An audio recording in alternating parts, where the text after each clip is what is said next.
श्री स्वामी समर्थ. मी प्रांजली. नवरात्रीमध्ये दुर्गा सप्तशतीचा पाठ का करावा, कसा करावा, कोणी करावा, नियम काय आहेत आणि केव्हा करावा याबद्दल संपूर्ण माहिती आपण या व्हिडिओमध्ये घेणार आहोत. सर्वप्रथम नवरात्रीमध्ये जेवढी शक्य होईल तेवढी आपण प्रत्येकजण आपल्या कुलदेवीची सेवा करत असतो, माता भगवतीची सेवा करत असतो. आणि या नवरात्रीमध्ये सर्वात प्रभावशाली म्हणजे अगदी नवचंडी करण्याचं पुण्य देणारी सेवा म्हणजे दुर्गा सप्तशतीचं पारायण. असं म्हणतात की जेव्हा आपण दुर्गा सप्तशतीचे संकल्पयुक्त 14 पारायण करतो तेव्हा आपल्याला नवचंडी केल्याचं पुण्य मिळतं. बघा, बऱ्याच वेळेला आपल्याला नवचंडी करण्याची इच्छा असते, गुरुजी ब्राह्मण आपल्याला नवचंडी करण्यासाठी सांगतात, पण त्यासाठी खूप खर्च असतो आणि ही गोष्ट खूप खर्चिक आहे, ते आपल्याला शक्य होत नाही. तर अशा वेळी आपण संकल्पयुक्त दुर्गा सप्तशतीचे 14 पारायण केली, 14 पाठ केले तर आपल्याला नवचंडी केल्याचं पुण्य मिळत असतं किंवा आपल्या घरामध्ये नवचंडी झाली असं आपण समजू शकतो.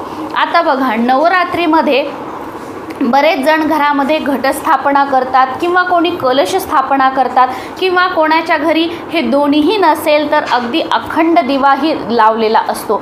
तर ज्यांच्या घरी कलश स्थापना घटस्थापना केलेली आहे त्यांनीही ही सेवा करायची आहे आणि ज्यांनी अखंड दिवा प्रज्वलित केलेला आहे त्यांनीही ही सेवा करायची आहे किंवा ज्यांनी काहीच केलेलं नाही आहे त्यांनी ही सेवा केली तरीही चालेल, कारण ही सर्वात प्रभावशाली सेवा आहे.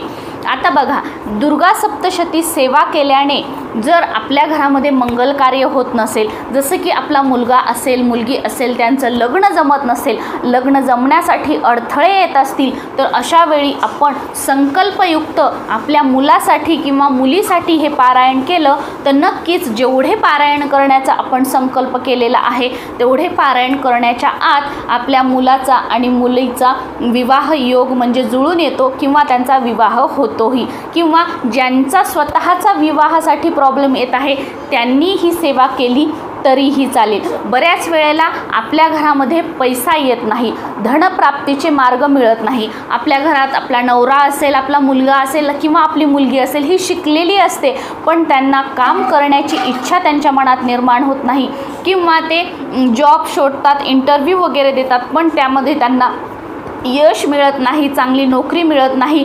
बिझनेस असेल तर बिझनेसमध्ये ग्रोथ होत नाही, सतत आर्थिक नुकसान होतं. अशा वेळीही जर आपण संकल्पयुक्त दुर्गा सप्तशतीचे पारायण केले तर नक्कीच आपल्याला या सर्व समस्यातून सुटका होऊ शकते.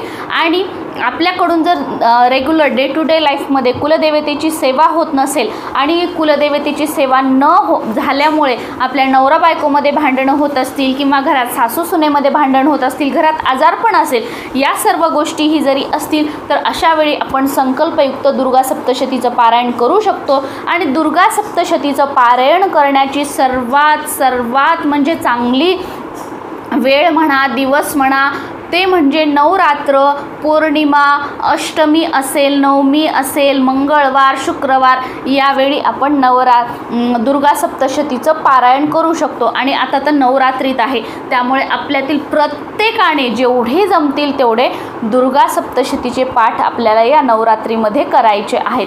आता नवरात्रीच्या पहिल्या दिवशी सकाळी अंघोळ झाल्यानंतर जेव्हा आपण देवपूजा वगैरे सगळं झाल्यानंतर आपल्याला संकल्प करायचा आहे. कोणतीही सेवा आपल्याला संकल्पयुक्त करायची आहे. तुमच्या घरामध्ये जर तुम्ही घट स्थापना केलेली असेल किंवा कलश स्थापना केलेली असेल त्यासमोर बसून आपण हे पाठ वाचू शकतो किंवा हे पारायण करू शकतो. किंवा आपण आपल्या देवघरासमोर फक्त अखंड दिवा प्रज्वलित केला असेल तर आपल्या देवघरासमोर बसून सुद्धा आपण हे पारायण किंवा हे पाठ करू शकतो. आणि पहिल्या दिवशी ज्या वेळेला आपण हे पाठ वाचला आहे, हे पारायण केलेलं आहे, त्याच वेळेला आपल्याला 9 दिवस हे पारायण करायचं आहे.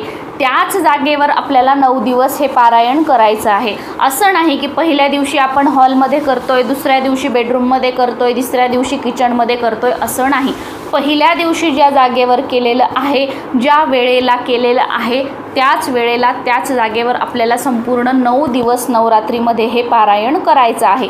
हे पारायण करत असताना पिरियड्स आले, सुतक पातक आले तर हे पारायण करायचं नाही आहे. जर आपण एखाद्या ब्राह्मणांकडून गुरुजींकडून करून घेऊ शकणार असाल किंवा आपली मैत्रीण असेल, मित्र असेल त्यांच्याकडून करून घेऊन शकणार असाल तर ते ठीक आहे, किंवा तुम्ही ते तसंच राहू देऊ शकता आणि तुमचे ते दिवस तेवढे संपल्यानंतर परत तुम्ही हे पारायण करू शकता. काहीही मनात आणण्याची गरज नाही, काही हरकत नाही. फक्त आपण हे संकल्प केल्यामुळे आपल्याला जेवढा आपण पारायणाचा पाठांचा संकल्प केलेला आहे तेवढं आपल्याला करणं आहे. आणि बघा मग आपण जिथे जागा करायची तिथे किंवा देवघरासमोर आपण हे पाठ करू शकतो. सुरुवातीला आपल्याला संकल्प करायचा आहे की कशासाठी आपण हे पाठ करणार आहोत, पारायण करणार आहोत. संकल्प कसा करायचा हा व्हिडिओ आपल्या चॅनलवर आहे, तो तुम्ही बघू शकता. संकल्प हा पहिल्याच दिवशी करायचा आहे, रोज रोज आपल्याला संकल्प करायचा नाही आहे. आता संकल्प केल्यानंतर आपल्याला या दुर्गा सप्तशतीमध्ये एकूण 13 अध्याय आहेत. तर पाठ म्हणजे काय, एक पारायण म्हणजे काय, पहिल्या अध्यायापासून ते 13व्या अध्यायापर्यंत एकाच जागेवर बसून एकाच वेळेला वाचन करणे म्हणजे हा झाला एक पाठ, हे झालं एक पारायण. लक्षात आलं का की एकाच जागेवर बसून एकाच वेळेला पहिल्या अध्यायापासून 13 अध्यायापर्यंत वाचन करणे म्हणजे हे झालं एक पारायण आणि हे झालं एक पाठ.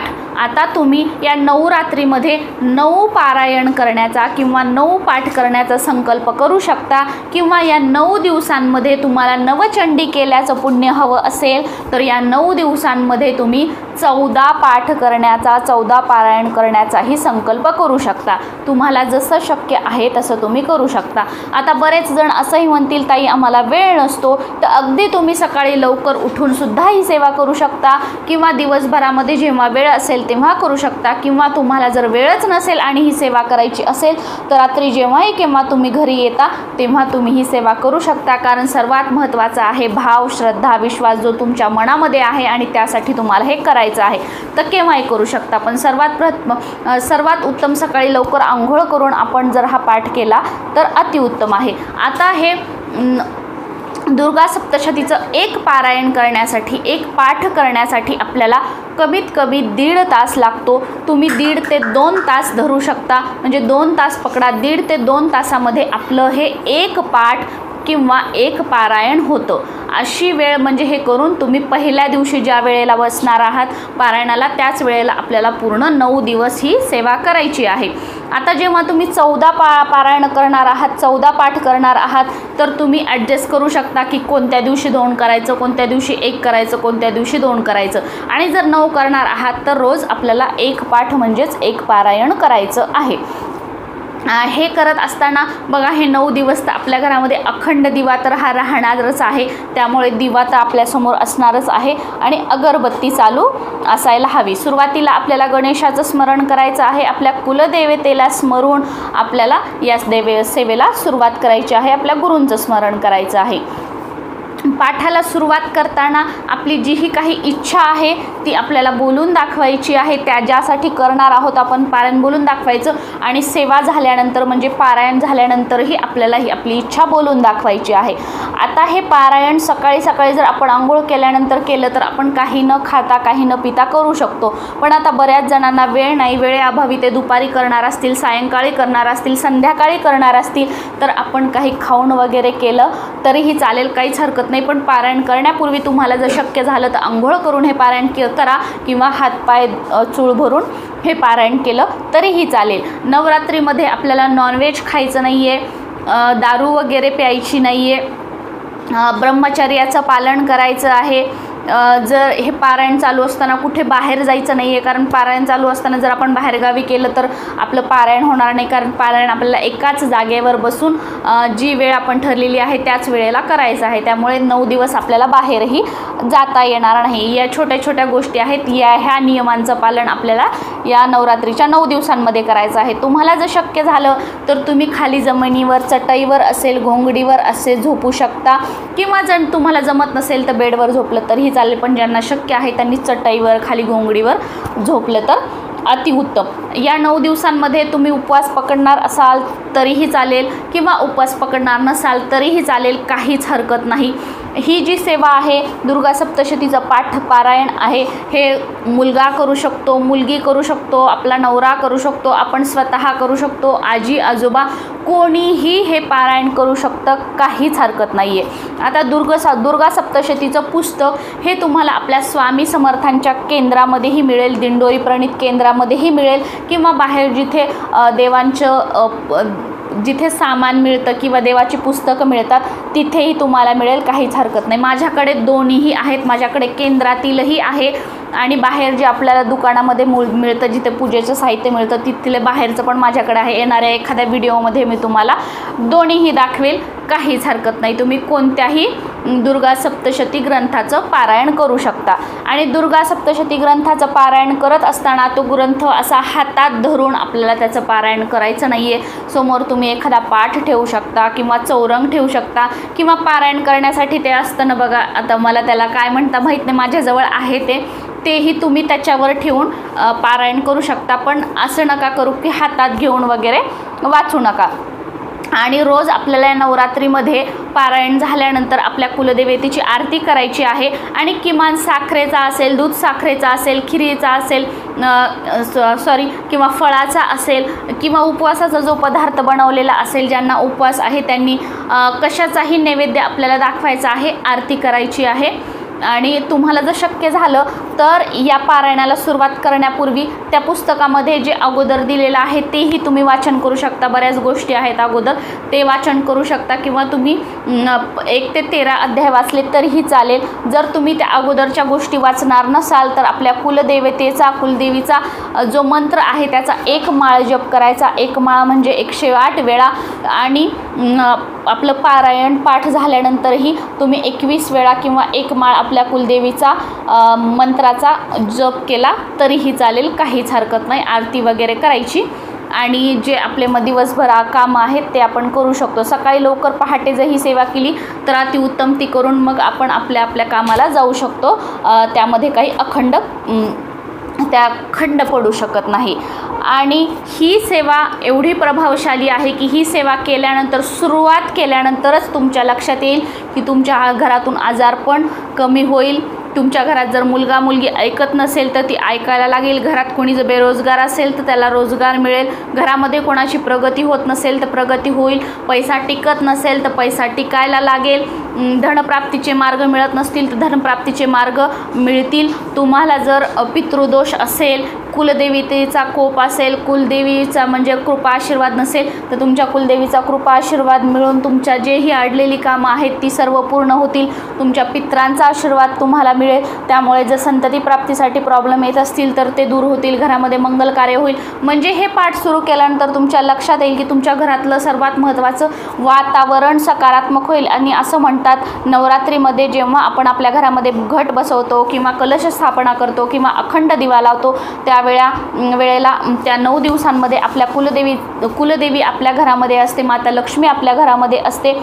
त्यामुळे म्हणजे आपण जीही काही सेवा करतोय त्या सेवेचा स्वीकार स्वतः आपली कुलदेवी माता लक्ष्मी करेल. आणि त्यांच्या आशीर्वादाने आपल्या घरातील जी दरिद्रता आहे, अलक्ष्मी आहे, आपल्या मागची जी इडापिडा दुःख आहे, या सर्वांचा नाश होऊन आपल्या कुलदेवीचा आशीर्वाद आपल्याला प्राप्त होईल. आणि आपल्या आयुष्यातील म्हणजे ज्याही आपल्याला इच्छा असतील, मनोकामना होत असतील, त्या आपल्या कुलदेवीच्या आशीर्वादाने पूर्ण होतील. आणि आपल्या कुलदेवीचा आशीर्वाद, आपल्या कुलदेवीची साथ आपल्या परिवाराबरोबर, आपल्याबरोबर सदैव राहील. आणि तुम्ही या नवरात्रीमध्ये जर हे दुर्गा सप्तशतीचा पाठ केला आणि त्यानंतर नित्यसेवेमध्ये अगदी तुम्ही रोज 2-2 जरी पाठ केले तरीही म्हणजे तुम्हाला कधीच धनधान्याची कमतरता पडणार नाही, पैशाची कधी कमतरता भासणार नाही. तुमच्या घरामध्ये अलक्ष्मी दरिद्रतेचा वास कधी राहणार नाही, आजारपण कधी राहणार नाही. आणि तुमच्या आयुष्यामध्ये आजपर्यंतची जी तुमची प्रगती खुंटली होती तर ती प्रगती म्हणजे तुमच्या मागची इडापिडा जाऊन तुम्ही प्रगतीच्या मार्गावर जाल. तुम्हाला चांगल्या लोकांची संगत मिळेल. आणि आयुष्यामध्ये तुम्ही ज्या गोष्टी म्हणजे अचीव करण्यासाठी, प्राप्त करण्यासाठी आजपर्यंत धडपडत होता, तुम्हाला मार्ग मिळत नव्हता, तो मार्ग तुम्हाला मिळेल. आणि तुमच्या ज्याही काही इच्छा असतील, आकांक्षा असतील, त्या नक्कीच आपल्या कुलदेवीच्या आशीर्वादाने पूर्ण होतील. तर त्यामुळे प्रत्येकाने म्हणजे आपल्या घरातील ज्याला कोणाला शक्य असेल त्यांनी या नवरात्रीमध्ये दुर्गा सप्तशतीचं पारायण अवश्य करा. आणि हा व्हिडिओ तर मी अगोदर टाकत आहे, त्यामुळे तुमच्याकडे जर हा ग्रंथ नसेल तर तुम्ही तो ग्रंथ आणून याचं नवरात्रीमध्ये पारायण किंवा पाठ करू शकता. अगदी साधी आणि सोपी आणि सर्वात प्रभावशाली सेवा आहे, जी आपल्याला प्रत्येकाला घरातील एकाने किंवा प्रत्येकाने ही सेवा आपल्याला करायची आहे. श्री स्वामी समर्थ.